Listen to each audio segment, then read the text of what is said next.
Odu is the Odu of the CIA, basically. Oh, wow. So then I find this amazing story, and it speaks of, it's also the Odu of the Gladiators, right? If you've ever seen the movie Gladiator, that's my Odu. And it was a very similar story to Odiche, where the gentleman, he was applauded because he was a celebrated general. You know, every time he would lead his army into battle, he would win.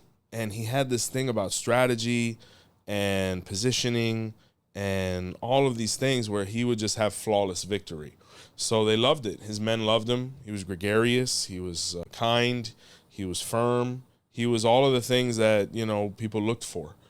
But he did his 20 years. And, you know, when that came, no one expected it. He put in for, you know, retirement, you know, with full decoration. So when he does that, though, the king looks at him and said, why would you give away all this glory? Like, you literally have a bunch of campaigns coming up.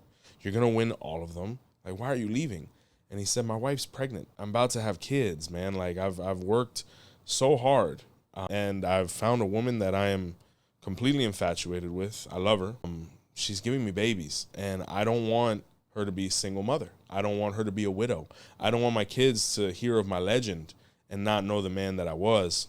And, you know, the king looked at him. The other lieutenants, sergeants, whatever positions looked at him and said, all right, we'll give it to you. But deep down inside, they were worried. They were worried because they said, if this guy leaves here, what if he signs up somewhere else? Which was not his intention whatsoever.